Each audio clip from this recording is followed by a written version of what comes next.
Welcome to the American Heart Association's training on reaching out to your peers. Thank you for taking the time to learn more about how to interact with others, especially younger people in your community. This work has been supported through a grant from the Substance Abuse and Mental Health Services Administration and the American Academy of Addiction Psychiatry. During this session, you'll watch two friends talk about a difficult subject, substance use. As you know, approaching someone who is misusing substances can be a challenging conversation. But understanding the best way to engage them is much more likely to lead to a positive outcome. In this training, we'll cover a crucial skill that will help you with that task. It's called getting into the right heart set, and it uses both your mind and your heart. The heart set is based on the skills that healthcare professionals use when they are engaged in what is called motivational interviewing. These strategies help them prepare their patients for change, find ways to motivate them to change, and instill in their patients the confidence to change. The spirit of motivational interviewing is what people like you and me need to bring to our interactions with others who may want to move toward change. The heart set includes 4 key components that help put you in the right mental space to talk with someone you're worried about. The first component is partnership, which means that we engage others with respect for the experiences that they have lived, and we acknowledge that they're an expert on themselves. When we approach people this way, they don't feel like we're talking down to them or telling them what to do.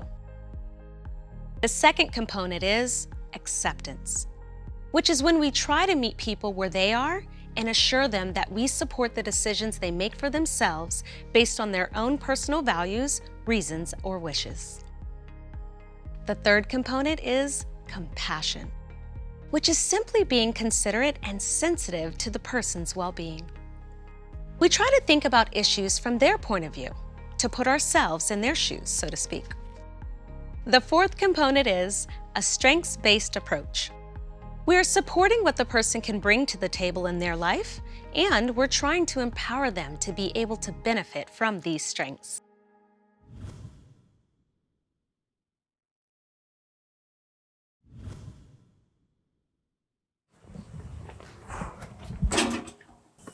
Who's winning? Not me. What's up, Brianna? What's up? Ooh. Sorry, I'm a little sweaty. No, it's okay. Don't worry about it. Oh, it's good to see you. Yeah, you too, dude. I feel like I haven't seen you in forever. Yeah, it's been busy. Oh, yeah. You've Yeah. been busy. Busy avoiding you? Oh, no, it seems like it. Nah, Yeah. I'm kidding. I have a lot on my plate right No, now. I never see you, and when I finally do, you act all weird. Everything okay? Yeah. Things have just kind of been a little difficult lately. Well, tell me about it. I don't know, I've been very busy. Times have been tough. Well, I don't really want to talk about it right now. fine. That's okay. That's okay. You know, we don't have to talk about it. We can just walk. Is that cool? All right. All right. Cool. Come on.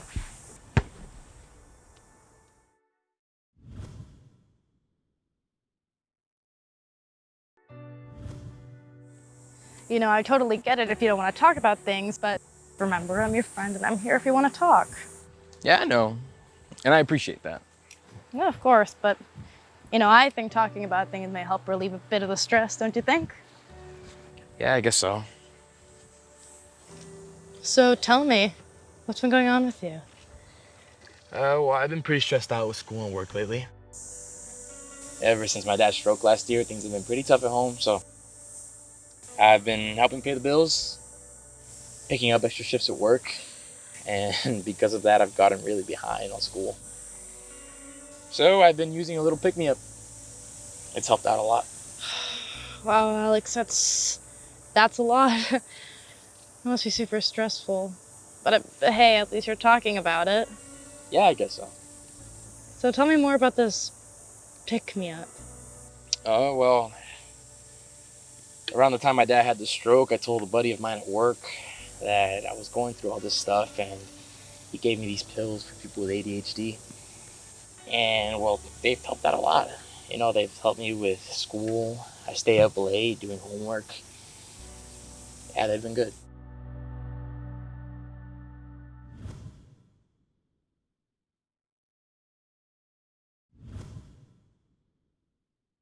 Wow, that's a lot to have on your plate at once. So how are the pills helping with your stress? Well, they give me energy and motivation to get things done. I mean, it's really the only way that I can stay up late at night to study for school and do my late night shifts. I just feel better overall. Okay. Now, is there anything you don't like about the pills? I've noticed that I've been relying on them a lot more lately. And my mom says I'm always in a bad mood, but I think that's just her having her moments, you know? Yeah, that happens sometimes, right? Yeah. But also, I got in a big fight with my sister the other day. And it's not really like us to fight like that. It's, I don't know, we're really close. Yeah, it doesn't really sound like you. Yeah. So, from what you're telling me, the pills have given you more energy to, do stuff, but also you're relying on them more and more, and it's also affecting your relationship with your family. Is that right? Yeah, I guess so. But, like, don't worry about it, dude. I'm not addicted to them. I can stop whenever I want to. Yeah. People who are changing their behavior go through a process that involves 5 stages of change. The first is pre-contemplation, when the person isn't really thinking much about changing. Up to this point in the talk we've been watching, Alex is probably somewhere between pre-contemplation and contemplation. On one hand, he doesn't think he is addicted to the stimulant drugs he is misusing, but he doesn't like feeling dependent on them either. While he isn't saying he wants to change, he's not really comfortable with how things are right now. The other stages of change include contemplation, which is thinking about change, preparation, which is getting ready to change some things, action, which is making the change, and maintenance, which is continuing with the change in behavior. Being mindful of where a friend or loved one is along this change path helps keep the lines of communication open. Avoid trying to push someone to change. They might become defensive, which can damage your relationship, cause them discomfort, or discourage them from talking to you.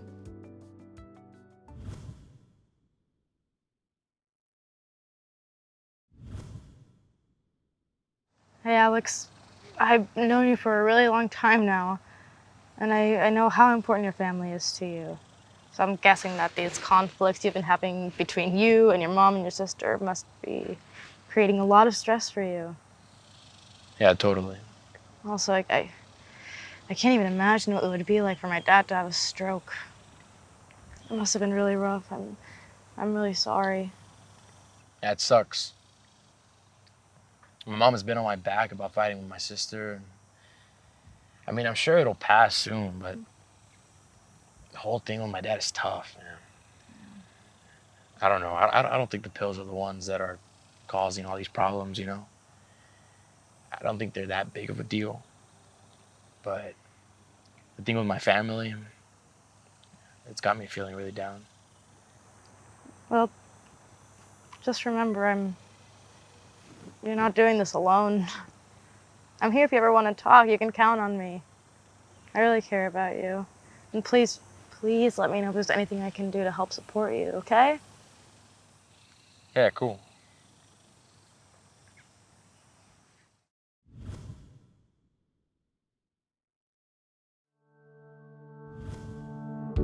Hey, Brianna, how you been? Oh, the usual. Been a little crazy with school, but I'm good. But I want to know about you. How are things with your family and stuff? It's been all right overall, but I kind of got to make up some schoolwork because of my job.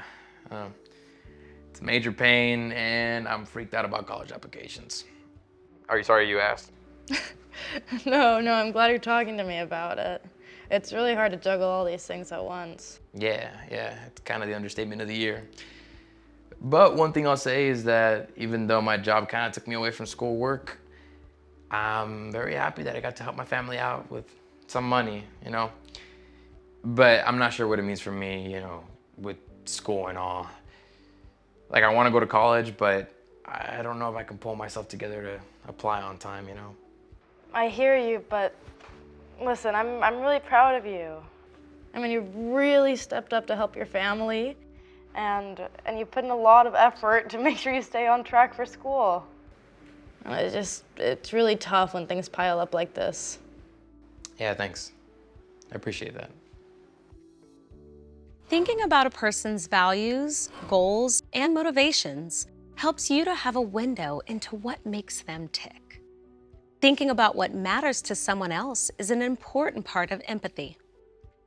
Empathy is when you can understand where someone is coming from, even if you don't have the same thoughts or experiences. It's the key to being a good listener. Find out what the person values and what goals they've set for themselves. This can help that person feel like they're leading the talk. Ideally, they'll feel more motivated to get help in the long term. In the talk between Brianna and Alex, we can see that Alex values both his family and his education. Engaging him in a conversation about how he can balance these important parts of his life shows that Brianna respects and supports those values and goals. This, in turn, may also encourage Alex to engage in treatment. Remember, don't push your own values and concerns, and avoid bringing up negative consequences or relationships that have been damaged because of substance use. Values should never be applied in a way to make someone feel guilty, because this can just push that person away.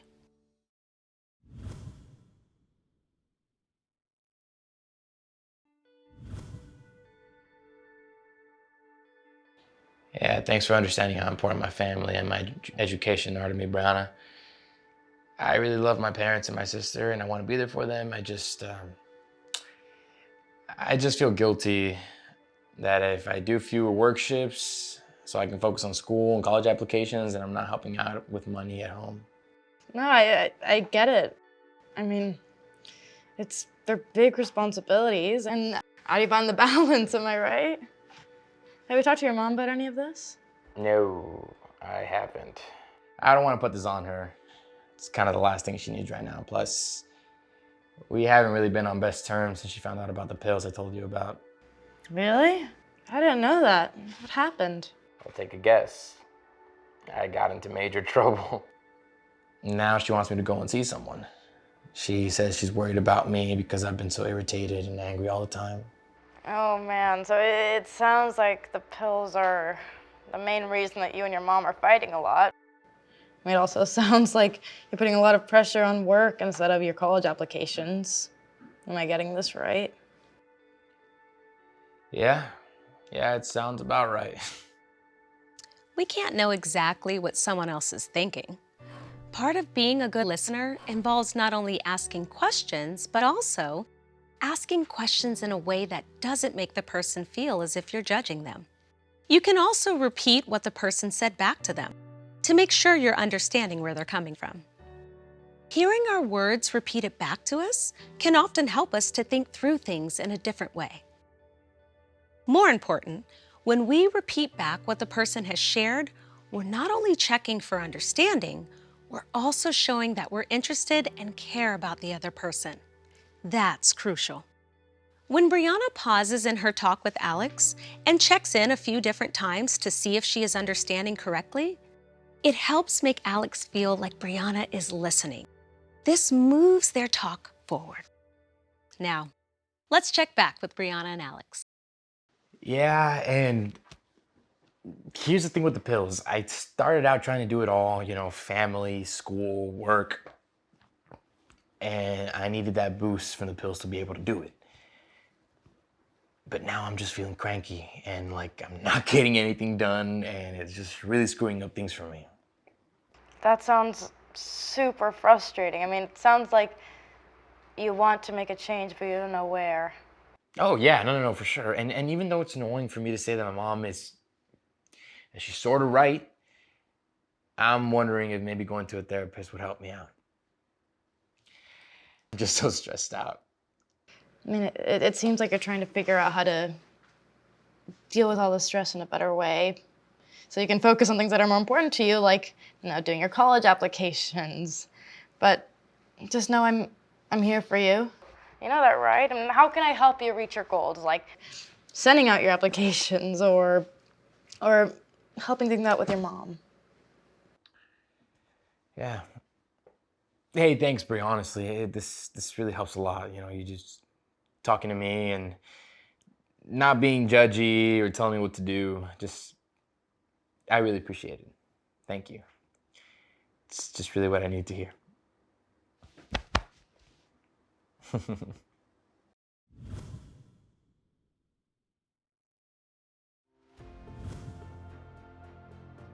Let's go back and take another look at the various components of getting into the right heart set and note how Brianna put each of them into practice. First of all, she was a partner to Alex. Brianna didn't look down on her friend, but instead was sympathetic to the difficult challenges Alex was facing and respected how much stress and anxiety this was creating. Brianna also didn't try to offer up solutions to fix Alex. She listened and recognized the challenges of Alex's situation. She showed that she knew her friend could make his own decisions. The compassion Brianna showed for Alex was clear. Brianna cared about Alex's health and didn't judge him for using pills to manage the burden of the extra work shifts while also trying to apply to colleges. Finally, Brianna took a strengths-based approach with Alex. She helped her friend realize that his goals of maintaining his health, having a good relationship with his mom and sister, and applying to college were all within his grasp. As a result, Alex was motivated to go see a therapist and acknowledge that the pills may not be good for him. By using all 4 components of the heart set, Brianna was able to help Alex have the confidence to come to his own decisions and change his behavior. Alex was able to see that the pills were not helping him in his life and to seek out the help of a therapist when he was stressed. It was a positive outcome. We're hopeful that the next time a friend or loved one needs your help, these skills will be useful and you'll be ready with the right heart set. The Opioid Response Network, ORN, is a federally funded national initiative that provides education and training in the prevention, treatment, recovery, and harm reduction of opioid and stimulant use disorders.